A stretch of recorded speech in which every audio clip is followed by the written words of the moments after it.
بسم اللہ الرحمن الرحیم. گفتگو ہماری جو ہے وہ امر کے بارے میں تھی، اور خاص طور پہ بحث ہماری جو تھی وہ مادہ امر میں تھی. سیگے میں انشاءاللہ آج ہم بحث شروع کریں گے. تو ہم نے کہا جو مادہ امر ہے اس میں مختلف ہم نے طریقوں سے بحث کی، اور ہم نے ثابت کیا کہ مادہ امر جو ہے اس کے دو معنی ہیں. معنی ہم نے کہا اس کا کیا ہے، بمعنی شے کے ہے، اور دوسرا کس معنی میں ہے، معنی طلب ہے. یہ جو شے کے ہم نے اور بھی معانی ذکر کیے تھے، ہم نے کہا تھا یہ پڑھتے ہیں اصل میں کس کی طرف، شے کے ہے. تو یہ جو طلب ہے کب طلب ہوگی، ہم نے کہا تھا یہ طلب اس صورت میں طلب قرار پائے گا کہ جب کیا ہے، عالی دانی سے طلب کرے. ہاں، دانی سے طلب کرے. اگر دانی عالی سے طلب کرتا ہے تو استدعاء ہے، اگر مساوی تو التماس ہے. یہ لہٰذا ہر طلب جو ہے اس طرح کہیں گے وہ امر پہ دلالت نہیں کرتا. طلب کیا ہے بلکہ عام ہے، اور امر کیا ہے وہ اخص ہے، مترادف نہیں ہے. یہ ہم بیان کر چکے تھے. اور پھر ہم نے فرق بیان کیا تھا جہاں پہ امر بمعنی شے کے ہو، اور جہاں پہ امر کیا ہے بمعنی طلب کے. اساسی فرق ہم نے کہا تھا کہ اگر امر بمعنی شے کے ہے تو اس کی جمع کیا آتی ہے، امور. اگر بمعنی طلب ہے تو جمع کیا آتی ہے، اوامر. اور بھی فرق ذکر کیے تھے ہم نے. آج ہم بحث میں یہ داخل ہوں گے، وہ جو فقہی بحث ہے وہ کہ یہ طلب کس پہ دلالت کرتی ہے. ہم نے کہا امر کی دلالت طلب پر ہے. اب کہیں گے کہ طلب کی دلالت کس پر ہے، تو وجوب پر ہے، یا وجوب اور ندب یعنی استحباب دونوں پر ہے، یا دونوں پہ نہیں ہے بلکہ مشترک لفظی ہے. قرینہ خاصہ کے ذریعے پہچان کریں گے. اس طرح بھی ہو سکتا ہے ایک ٹائم کسی کا وجوب کی بھی دلالت کر رہا ہے، مشترک کہیں جب تو دونوں پہ ہوگی، پھر قرینہ خاصہ کے ذریعے معین کریں گے. یا اصلاً لفظ کی دلالت ہے ہی نہیں ان میں سے کسی ایک پر. جب آپ لفظ امر بولیں آمارا، تو آمارا کی دلالت جو ہے وہ نہیں ہے ان میں سے. مادہ امر کی ان میں سے کسی پر بھی دلالت نہیں ہے. ہماری بات سیکھے کی نہیں ہو رہی ابھی فی الحال، مادے کی ہو رہی ہے. تو یہ دیکھیے گا، اختلاف فی دلالت لفظ الامر. لفظ امر جو ہے اس کی دلالت میں اختلاف ہے. بمعنی الطلب علی الوجوب، اس معنی کے ساتھ کہ اگر یہ کہیں کہ اب معنی کس کے ہوتا ہے، طلب کے ہوتا ہے. علی الوجوب فقیل انہ موضوع لخصوص الطلب الوجوبی. ایک قول یہ ہے، اسے وضع کیا گیا کس کے لیے، خاص طور پہ طلب وجوبی کے لیے. وکیل للعام منہ ومن الطلب الندبی. ایک قول یہ ہے کہ یہ کیا ہے، عام ہے. کس سے عام ہے، منہ ومن طلب الندبی، یعنی وجوب کو بھی شامل ہے اور استحباب کو بھی شامل ہے، مستحب. وکیل مشترک بینہما. ایک قول یہ ہے کہ یہ کیا ہے، مشترک ہے. لیکن کون سا اشتراک ہے، اشتراکا لفظیا وغیر ذالک. یہ مختلف اقوال ہیں. والحق عندنا انہ دال علی الوجوب وظاہر فیہ. حق یہ ہے کہ لفظ امر کس پہ دلالت کرتا ہے، وجوب پہ، اور اس میں ظہور ہے اس کا. کب دیکھیں، فیما اذا کان مجردا وعاریا عن قرینہ الاستحباب. اگر لفظ امر کیا ہے، خالی ہے، مجرد ہے، واضح ہے بات، استحباب پہ قرینہ نہیں ہے، تو کس پہ دلالت کرے گا، یہ وجوب پر. یعنی اگر کوئی قرینہ خاصہ ہے جو دلالت کرے کہ یہاں مراد استحباب ہے تو استحباب پہ حمل کریں گے. اگر قرینہ خاصہ نہیں ہے کوئی اور مطلقاً صیغہ امر آئے تو مراد کیا ہوگا اس سے، وجوب. نہیں، بعد میں دیں گے مصنف کا نظریہ. نہیں آیا، نہیں آنے دیں گے اب. اصبر تھوڑا صبر. واحراز حاضر ظہور بحاضر مقدار کافٍ. کہتے ہیں اس مقدار میں جو ظہور ہے نا کافی ہے. کس کے لیے، کہ جی صیغہ امر کا ظہور کس میں ہے، وجوب میں.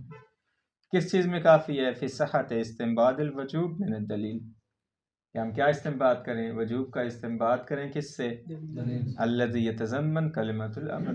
وہ دلیل جو کلمہ امر کو متضمن ہے، یعنی جس کو کلمہ امر جس میں موجود ہو، وہ روایت یا آیت کہیں جس میں کلمہ امر ہو، اس امر سے ہم کیا سمجھیں گے کہ یہ وجوب ہے. ہاں، اس کا ظہور کس میں ہے، وجوب میں. ولا یحتاج الی اثبات منشأ ھذا الظہور. یہ کیوں اس کا ظہور وجوب میں ہے؟ اس کے منشا کو ثابت کرنے کی ضرورت نہیں ہے، دلیل ثابت کرنے کی ضرورت نہیں ہے۔ حل ہوا وضع او شے آخر، کیا یہ وضع ہے یا کوئی اور چیز ہے؟ واضح ہوگی بات یہ، یعنی لہٰذا نتیجہ کیا ہے؟ اگر کسی آیت یا روایت میں لفظ امر آتا ہے تو اس کا ظہور کس میں ہے؟ وجوب میں۔ کہتے ہیں یہ آگے سمجھنے کی ضرورت نہیں ہے کہ جی یہ جو صیغہ سے مادہ سے جو وجوب سمجھا جا رہا ہے اس پہ دلیل کیا ہے، کہتے ہیں ضرورت نہیں ہے۔ منشا اس کا کیا ہے؟ کیا وضع ہے، یعنی واضح نے مادہ امر کو وجوب کے لیے وضع کیا ہے یا کوئی اور شے ہے؟ کہتے ہیں یہ سمجھنے کی ضرورت نہیں ہے، بات واضح ہے یہ۔ ولیکن من ناحیت علمیہ صرف، کہتے ہیں یہ خالص اب ہم علمی بحث کرنے جا رہے ہیں۔ یحسن ان نفہم منشا ھذا الظہور، اس ظہور کا منشا کیا ہے؟ یہ جو ہم کہہ رہے ہیں جب بھی مادہ امر آئے اس کا ظہور وجوب میں ہوتا ہے، کیوں؟ منشا کیا ہے اس چیز کا؟ منشا دیکھیں، قیلا ان معنی الوجوب ماخوذ قیدا فی الموضوع لفظ الامر، کہ جب لفظ امر کو وضع کیا گیا تھا تو کس کے لیے وضع کیا گیا تھا؟ طلب جمع وجوب۔ اس طرح جب مولا نے کہا تھا ادھر اس کے پاس لفظ امر ہے، لفظ امر لفظ ہو جائے گا، اس کا معنی موصولہ کیا ہے؟ وہ موصولہ میں اس وجوب کو قید قرار دیا گیا تھا، لہذا موصولہ کیا ہو جائے گا؟ پھر امر کا مرکب ہو جائے گا نا، طلب وجوبی سے۔ یہ پہلا قول ہے اس میں۔ لسوے سے کہ منشا ظہور کیا ہے؟ وضع ہے نا، پھر کہ واضح نے وہ مادہ امر کو وجوب کے لیے وضع کیا ہے، طلب وجوبی کے لیے۔ یہ پہلا۔ وکیلا ماخوذ قیدا فی المستعمل فی وان لم یکن ماخوذا فی الموصولہ، یہ دوسرا قول ہے۔ کہتے ہیں موصولہ کی قید نہیں ہے یہ وجوب، موصولہ میں اسے کیا ہے؟ اخذ نہیں کیا گیا، بلکہ کس میں اخذ کیا گیا ہے؟ مستعمل فی میں، جس میں اسے کیا کیا گیا ہے؟ استعمال کیا گیا۔ یا اس طرح کہیں گے کہ لفظ امر کی جو وضع ہے وہ طلب کے لیے ہے بس۔ ہاں، حین الاستعمال کس کو قید قرار دیا گیا ہے؟ وجوب کو۔ استعمال کے وقت جب بھی استعمال کریں گے طلب وجوبی میں، علیکم السلام، طلب وجوبی میں استعمال ہوگا۔ فرق واضح ہو گیا پہلے اور دوسرے قول میں۔ پہلے والے کہہ رہے ہیں وضع کی قید ہے یہ، شارع یعنی جب واضح نے وضع کیا تھا لفظ امر کو تو وضع کیا تھا اس نے وجوب کے لیے، طلب وجوبی کے لیے، طلب تو معنی ہے نا اس کا۔ دوسرے والے کہتے ہیں نہیں، واضح نے وضع نہیں کیا طلب وجوبی کے لیے، جبکہ جب استعمال کرتے ہیں تو وجوب میں ہوتا ہے یہ۔ وضع طلب کے ہوا ہے بس، مطلقاً طلب، لیکن حین الاستعمال کیا ہے؟ طلب کون سی ہوتی ہے؟ طلب وجوبی ہے۔ واضح ہوگی بات یہ دوسرا قول ہے۔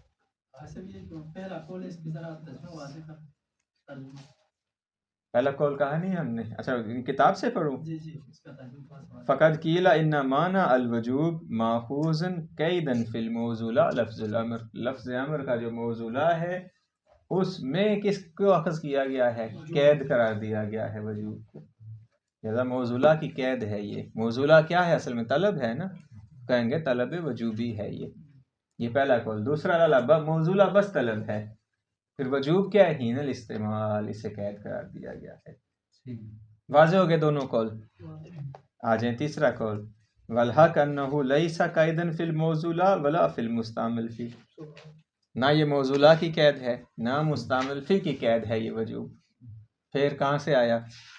بل منشا ھذا الظہور من جہت حکم العقل بوجوب طاعت الامر، عقل حکم لگاتی ہے کہ جب مولا نے آپ سے امر طلب کیا ہے اور مولا عالی ہے، آپ دانی ہیں، اور اس نے آپ سے طلب کیا ہے تو یہ طلب کس پہ دلالت کرتا ہے؟ عقل کہتی ہے وجوب پر، کہ واجب ہے آپ کیا کریں؟ اس فعل کو انجام کریں جس کو مولا نے آپ سے طلب کیا۔ ہاں، یہاں کہیں گے یہ اب حق ہو گیا، وہ حق ملا کے اس حق کے ساتھ نتیجہ دیں گے۔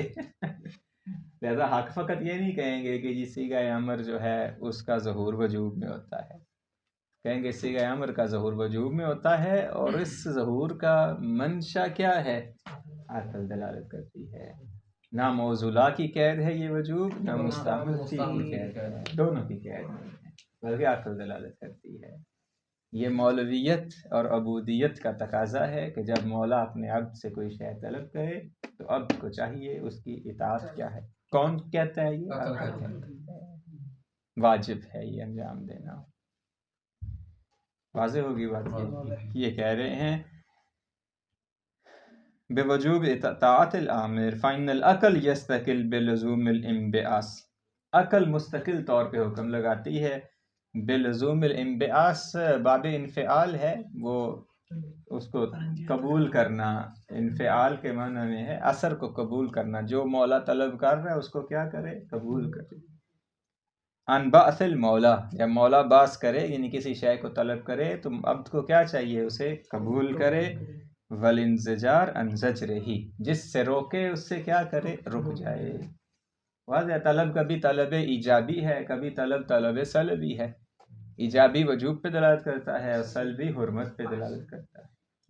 یہ انزجار کیا معنی؟ اگر مولا روکے تو رک جائے فوراً۔ شراب پینے سے مولا نے نہیں کی ہے تو کہتے ہیں یہ کیا کرے؟ اس سے فوراً رک جائے۔ نماز پڑھنے کا حکم دیا ہے تو فوراً کیا ہے؟ تو نماز پڑھے۔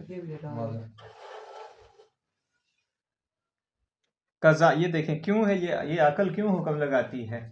یہ قضاءً لحق المولویہ والعبودیہ، یہی تقاضا ہے کس چیز کا؟ مولویت اور عبودیت۔ آپ کو پتہ ہے کہ فلاں آپ کا مولا ہے تو عقل کہتی ہے کہ آپ اس کے عبد ہیں اگر، تو مولا کے حکم کی پیروی کرنا کہ کیا ہے؟ واجب ہے، چاہے وہ حکم ایجابی ہو یا حکم سلبی ہو، انزجار ہو یا باس ہو، باس یعنی ایجابی، انزجار یعنی سلبی، دونوں کی اطاعت کیا ہے؟ وہ واجب ہے۔ فمجرد باس المولا، یعنی جیسے بس مولا جیسے ہی باس کرے گا، باس یعنی کوئی شے طلب کرے گا، طلب المولا ہے جہاں بھی یہ باس ہے، یجد العقل انہ لا بد للعبد من الطاعہ والانبعاث، عقل کہتی ہے ضروری ہے عبد کیا کرے؟ اطاعت کرے اور قبول کرے اس باس کو، ما لم یرخص فی ترکہ ہی، جب تک شارع نے اسے کیا ہے؟ رخصت خود نہیں دی ترک کرنے کی۔ واضح ہے بات؟ بعض جگہ پہ اس نے امر تو کیا ہے، ساتھ رخصت بھی ہے، جیسے نماز تہجد میں۔ واضح ہے بات؟ امر ہے شارع کی طرف سے لیکن رخصت ہے، جیسے قنوت ہے نماز میں، امر ہے قنوت کا لیکن رخصت ہے ساتھ۔ کہتے ہیں اگر امر ہے رخصت نہ ہو تو یہ امر کس پہ دلالت کرتا ہے؟ وجوب۔ کون کہتا ہے؟ عقل کہتی ہے۔ کس بنا پہ؟ قضاء لحق المولویہ والعبودیہ، ما لم یرخص فی ترکہ ویأذن فی مخالفتہ، جب تک شارع کو خود کیا ہے؟ رخصت نہ دے اور اذن نہ دے مخالفت کا۔ فلیس المدلول للفظ الامر الا الطلب من العالی، لفظ امر کا مدلول ہے وہ کیا ہے؟ عالی کا طلب کرنا ہے۔ وجوب کہاں سے سمجھا آپ نے؟ عقل دلالت کرتی ہے۔ ولیکن العقل هو الذی یلزم العبد، دیکھیں عقل عبد کو لازم قرار دیتی ہے کیا؟ بالانبعاث، کہ تم کیا کرو؟ وہ جو مولا طلب کر رہا ہے اس کے اثر کو کیا کرو؟ قبول کرو۔ ویوجب علیہ طاعت، اور کیا موجب بنتی ہے اطاعت کا؟ لامر المولا، جب مولا حکم دے، ما لم یصرح المولا بالترخیص ویأذن بالترک، جب تک مولا خود ترخیص نہ دے، جب تک اذن نہ دے اسے ترک کر سکتے ہو۔ باس کی صورت میں انبعاث کیا ہے؟ واجب ہے، زجر کی صورت میں انزجار کیا ہے؟ واجب ہے۔ ہاں، خود صراحتاً مولا نہ رخصت دے۔ واضح ہوگی بات یہ؟ وعلیہ فلا یکون استعمالہ فی موارد الندب مغایرا لاستعمالہ فی موارد الوجوب، لہذا یہ صیغہ امر کا یہ مادہ امر کا جو استعمال ہے وہ متغیر نہیں ہے، کس میں؟ استحباب اور وجوب میں، ایک میں استعمال ہو رہے ہیں۔ وہ ایک کیا ہے؟ طلب العالی من الدانی ہے۔ کہاں سے فرق کریں گے پھر دونوں میں؟ عقلاً فرق کریں گے، ایک میں رخصت ہے تو کہیں گے استحباب ہے، یعنی طلب کیا ہے؟ مع الرخصہ ہے، اگر رخصت نہیں ہے تو کہیں گے طلب کیا ہے؟ وجوبی ہے۔ فلا یکن استعمالہ فی موارد الندب مغایرا لاستعمالہ فی موارد الوجوب من جہت المعنی المستعمل فیہ اللفظ، معنی کے اعتبار سے کہ جس میں لفظ کیا ہو رہا ہے استعمال، وہ ایک میں ہی ہے، وہ کیا ہے؟ طلب، بس طلب العالی من الدانی. فلیس هو موضوعا للوجوب بل ولا موضوعا للعام من الوجوب والندب. مادہ امر کو کیا ہے؟ اس لفظ امر کو نہ وجوب کے لیے وضع کیا گیا ہے، نہ وجوب اور استحباب کے لیے وضع ہوا ہے. لأن الوجوب والندب ليس من التقسیمات اللاحقہ للمعنى المستعمل فی اللفظ. کہ وجوب اور ندب کیا ہیں؟ وہ اس کے مستعمل فی معنی کی تقسیمات میں سے نہیں ہیں. ہم نہیں کہیں جی کہ لفظ امر جس میں استعمال ہوتا ہے وہ کبھی واجب ہوتا ہے کبھی مستحب. نہیں نہیں، لفظ امر جس معنی میں استعمال ہوتا ہے وہ طلب ہے. بس آگے یہ کہیں گے کہ یہ طلب کبھی وجوبی ہوتی ہے اگر رخصت نہ ہو. کون کہتا ہے؟ عقل حکم لگاتی ہے. کبھی یہ طلب استحبابی ہوتی ہے اگر کیا ہے؟ رخصت موجود ہے. بل من تقسیمات اللاحقہ للامر بعد استعمال ہی فی المعنی الموصولہ. جب لفظ کو معنی موصولہ میں استعمال کر لیں، کرنے کے بعد یہ اس کے ملحقات میں سے ہے. یعنی جب آپ کہے، مولا کہے امر، امرا کہے، امر کا حکم لگائے، تو جب استعمال ہو جائے گا طلب میں تو پھر کہیں گے یہ جو مولا نے طلب استعمال کی ہے یہ طلب کبھی وجوبی ہے کبھی استحبابی. دیکھیں گے اگر شارع کی طرف سے رخصت نہیں ہے تو کہیں گے وجوبی ہے، اگر رخصت ہے تو کہیں گے استحبابی ہے. بات واضح ہو گئی ہے. لہٰذا یہ مادہ امر کی بحث مکمل ہوگی اس طرح ہمارے پاس. دیکھیے گا مادہ امر میں کتنی ہم نے ابحاث کی تھیں. پہلی بحث ہم نے دیکھیں کیا کی تھی؟ کلمہ امر کا معنی. تو ہم نے کہا کلمہ امر کے دو معنی ہیں، ایک شے اور دوسرا کیا؟ طلب. اور دونوں میں ہم نے فرق بیان کیا. ہم نے کہا بمعنی شے کے جو ہے وہ اور ہے، اور جو بمعنی طلب کے ہے وہ کیا ہے؟ اور ہے. دونوں میں پھر ہم کس میں ہم نے اس کا طلب کا معنی ذکر کیا. ہم نے کہا وہ اظہار الارادہ والرغبہ واضح ہے. اور ہم نے یہ کہا تھا کیا اگر کوئی شخص طلب کرتا ہے لیکن اظہار نہیں کرتا، طلب نہیں ہے، امر نہیں ہے. اس وجہ سے کیا ہے؟ طلب وہ طلب ہے جہاں پہ ارادہ بھی ہو اور اس ارادے کا کیا ہے؟ اظہار بھی ہو. تو یہ پہلا وہ ہم نے امر ذکر کیا. دوسرا ہم نے کہا کہ یہ طلب کب اس کو کہیں گے یہ امر ہے طلب کو؟ ہاں، جب عالی دانی سے طلب کرے. اگر دانی عالی سے طلب کرتا ہے تو نہیں کہیں گے اس کو امر، نہیں کہیں گے. چاہے وہ اپنے آپ کو عالی شمار کرتے ہوئے کرے طلب، تب بھی کہیں گے نہیں. واقع میں جو عالی ہے وہ طلب اگرچہ وہ اظہار نہ کرے علو کا، کہیں گے یہ امر ہے. لہذا جو معیار ہے وہ کیا ہے؟ واقع میں، حقیقت میں دیکھنا ہے کہ یہ جو طلب کرنے والا ہے وہ طلب جس سے طلب کر رہا ہے اس سے عالی ہے یا نہیں. والد ولد سے طلب کرتا ہے، ٹھیک ہے، کہیں گے امر ہے. اگر ولد والد سے طلب کرتا ہے تو کہیں گے نہیں، یہ کیا ہے؟ امر ہے. یہ استدعا ہے، استدعا ہوگا نا، کہیں گے استدعا ہے. اس طرح مولا اب سے طلب کرتا ہے تو استدعا کہیں گے. تیسرا ہم نے صیغہ یہ ذکر کیا جب یہ طلب ثابت ہو گیا کہ امر کی دلالت طلب پر ہے. طلب کون سی طلب؟ تو کہا یہ اس میں تو کوئی شک نہیں، طلب وجوبی ہے، اس میں کوئی شک نہیں ہے. لیکن یہ طلب وجوبی کا منشا کیا ہے؟ کیا معنی موصولہ ہے؟ کیا مستعمل فی ہے یا عقل ہے؟ تو کیا کہا مصنف نے؟ عقل ہے. نہ معنی موصولہ ہے نہ مستعمل فی ہے بل عقل ہے. عقل کیوں تقاضا کرتی ہے؟ وہ قضاء لحق المولویہ والعبودیہ. یہ عبودیت اور مولویت کا تقاضا یہ ہے. مولا ربط کے درمیان جو تعلق ہے وہ یہی ہے. عقل کہتی ہے، اس کا شارع کا کوئی تدخل نہیں ہے. یہ وکلاء کے نزدیک ایسے ہی ہے. آج کے دور میں بھی جو بھی آپ کا کیا ہے وہ سربراہ ہے، عقل کہتی ہے کہ اس کی بات ماننا کیا ہے آپ کے لیے واجب ہے. واضح ہوگی بات. یہ بحث تمام ہو گئی. اس کے بعد ہمارے پاس جو بحث ہے وہ صیغۃ الامر کے بارے میں ہے. یہ مادے کی بحث مکمل کر دی. مادے سے مراد یعنی امرا جو ہے، یہ جو مادہ امرا ہے حمزہ میم را، اس کے بارے میں یہ بحث تھی ساری کی ساری. اب آ جائیں بحث کس کے بارے میں؟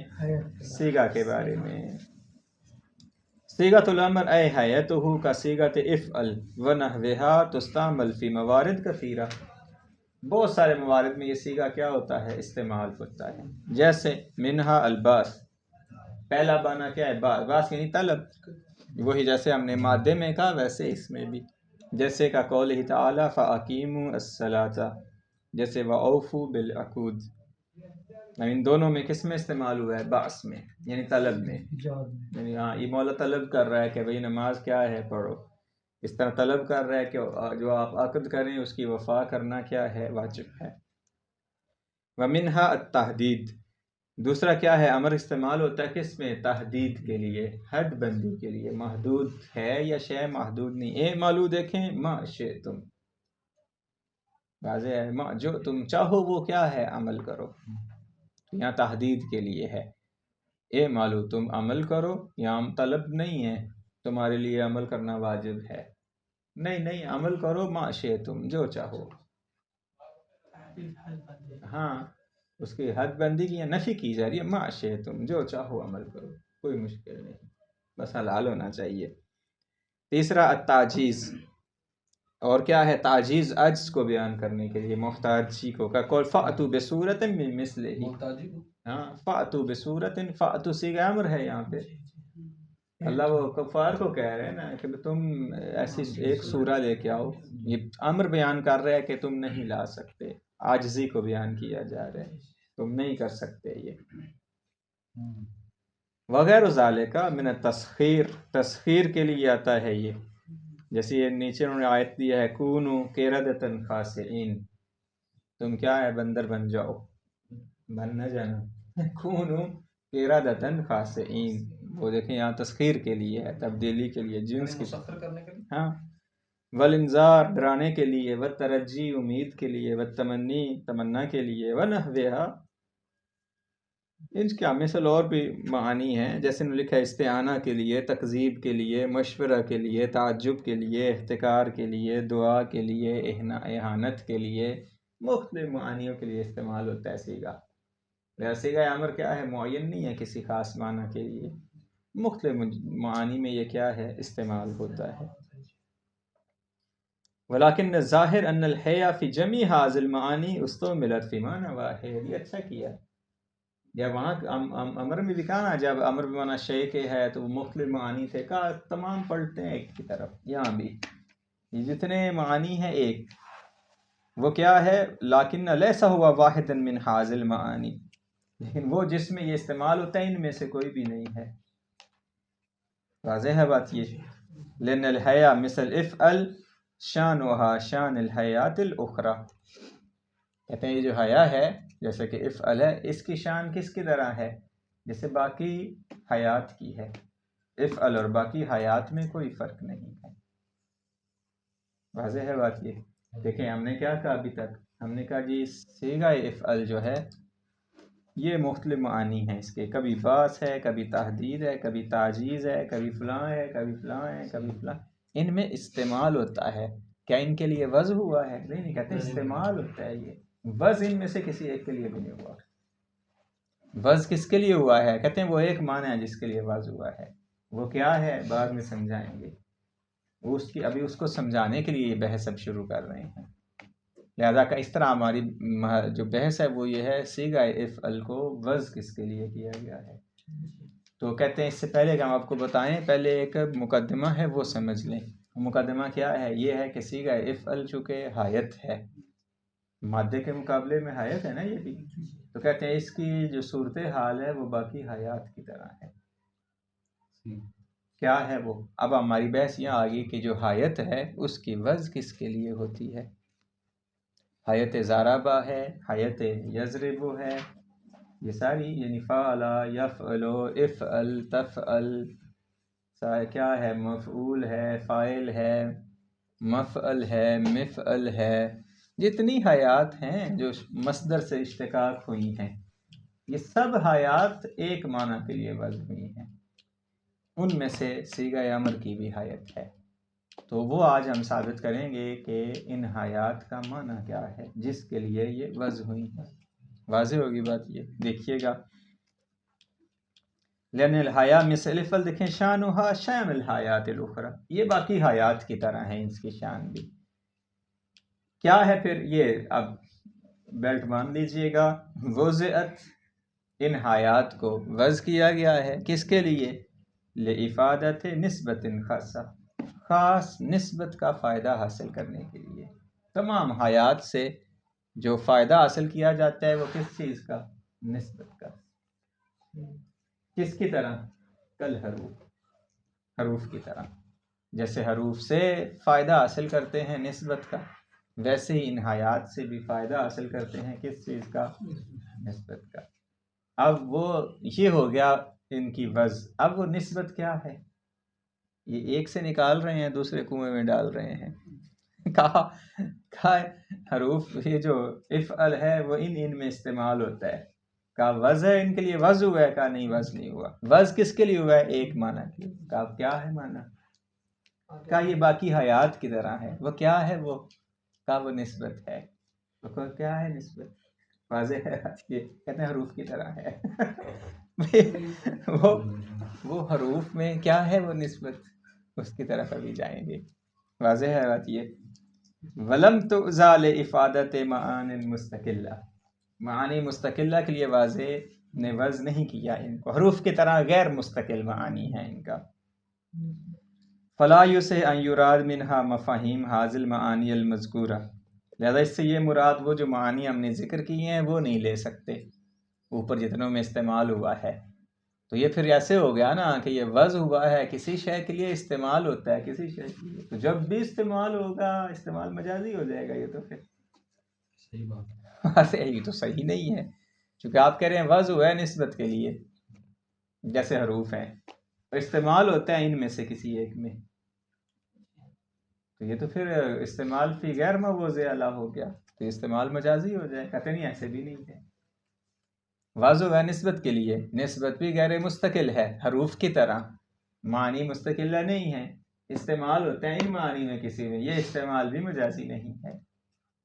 جیسے لفظ اسد ہے، وضع ہوا ہے معنی مفترس کے لیے، استعمال ہوتا ہے رجل شجاع میں، مجازی ہے۔ کہتے ہیں آج یہاں ایسے نہیں ہے، واضح ہے۔ یہ صیغہ افعل کی وضع کس کے لیے ہے؟ نسبت کے لیے، نسبت غیر مستقل، استعمال ہوتا ہے ان میں سے کسی ایک میں، لیکن یہ استعمال مجازی نہیں ہے۔ آج انشاءاللہ ثابت کریں گے اس کو۔ فَلَا يُصِحُ أَن يُرَادَ مِنْهَا مَفَاهِيمُ هَذِهِ الْمَعَانِي الْمَذْكُورَةِ، کون سے معنی المذکورہ جو اوپر ہم نے ذکر کیے ہیں، باس فلاں فلاں یہ والے، التی ہی معانی اسمیہ جو کہ کیا ہے؟ معانی اسمی ہیں۔ وَعَلَيْهِ فَالْحَقُّ، یہ اب نتیجہ دینے جا رہے ہیں۔ حق کیا ہے یہاں پہ؟ کہتے ہیں حق یہ ہے انہا موضوع للنسبہ، ان حیات کو وضع کیا گیا ہے نسبت کے لیے۔ کون سی نسبت؟ دیکھیں وضاحت کر رہے ہیں، الخاصہ جو نسبت خاص ہے، القائمہ بین المتکلم والمخاطب والمادہ، تین چیزوں کے درمیان نسبت کے لیے وضع ہوا ہے۔ کون سی تین چیزیں؟ متکلم، مخاطب، مادہ۔ جیسے سلے ہے، سلے میں تین نسبتیں پائی جاتی ہیں، واضح ہوگی بات یہ۔ ایک متکلم جو سلے کہہ رہا ہے، جو طالب ہے، ایک کیا ہے؟ مخاطب جو مطلوب منہ ہے، جس سے طلب کیا جا رہا ہے، ایک مادہ ہے جو مطلوب ہے۔ ان کے درمیان نسبت کے لیے وضع ہوا ہے، واضح۔ طالب، مطلوب منہ اور مطلوب۔ طالب کون ہے؟ متکلم جو بول رہا ہے، سلے جو عالی ہے، جو مولا ہے، واضح ہوگی بات یہ۔ دوسری شے جو طلب کر رہا ہے یعنی مطلوب، جو کیا ہے اس افعل کے اندر مادہ استعمال ہوا ہے جیسے سلے ہے۔ تیسرا جس سے طلب کیا جا رہا ہے جو کہ مخاطب ہے، ہاں۔ والمقصود من المادہ، مادے سے مقصود کیا ہے؟ الحدث الذی واقع علیہ مفاد الحیہ، وہ حدث ہے کہ جس پہ حیت کا مفاد کیا ہے؟ واقع ہوا ہے۔ جیسے سلے میں نے کہا مثل الضرب والقیام والقعود فی اضرب وقم واقعد، جیسے ضرب استعمال کس میں؟ اضرب میں، قیام استعمال کریں کس میں؟ قم میں، جیسے قعود استعمال کریں کس میں؟ اقعد میں، ونحو ذالک۔ وحین ایضا ینتزع منہا عنوان طالب، اس سے انتزاع کریں گے کس کا؟ عنوان طالب کا، اور کس کا؟ و مطلوب منہ کا، اور کس کا؟ و مطلوب۔ لہذا یہ جو صیغہ امر ہے یہ کس کے لیے وضع ہوا ہے؟ نسبت خاصہ کے لیے۔ کن کے درمیان؟ متکلم مخاطب اور مادے کے درمیان. فقولنا اضرب، لہذا ہمارا جو قول اضرب ہے جس کو میں نے سلے کہا، یدل علی النسبہ الطلبیہ، کس پہ دلالت کرتا ہے یہ اضرب؟ نسبہ طلب، کس کے درمیان؟ بین الضرب والمتکلم والمخاطب. واضح ہوگی بات کی. جیسے میں نے کہا سلے، کہیں گے یہ سلے کیا ہے؟ نسبت طلبیہ ہے. کس پہ دلالت کرتا ہے یہ؟ متکلم مخاطب اور مادے کے درمیان. یعنی ایک طلب کرنے والا ہے نماز کو، دوسرا جس سے طلب کی جا رہی ہے، تیسرا جس شے کو طلب کیا جا رہا ہے. ان کے درمیان نسبت پہ کون دلالت کرتا ہے؟ سیغہ. یہ سیغہ اس کے لیے وضع ہوا ہے، کوئی بھی سیغہ بس وہ تبدیل ہو جائے گا. مثلا آپ لے لیں کیا ہے وہ مادہ ضربہ، ایسے ہی کہیں گے. ضربہ کیا ہے؟ نسبت طلبیہ ہے؟ نہیں، نسبت ہے زمانے ماضی کی. واضح ہے کس کی طرف؟ الی فاعل ما کی طرف. یا وہاں بھی کہیں گے وہ متکلم ہے جو حکایت کر رہا ہے. واضح ہے بات یہ. دوسرا کیا ہے؟ جس شے کی حکایت کی جا رہی ہے جو کہ ضرب ہے. تیسرا جس کی طرف سے حکایت کی جا رہی ہے جو کہ مارنے والا ہے، فاعل ہے. چوتھا جس پر ضرب واقع ہوئی ہے جو کہ کیا ہے؟ مثلا مثال میں مفعول ہے. تو 4 ہو جائیں گی یہاں پہ نسبتیں.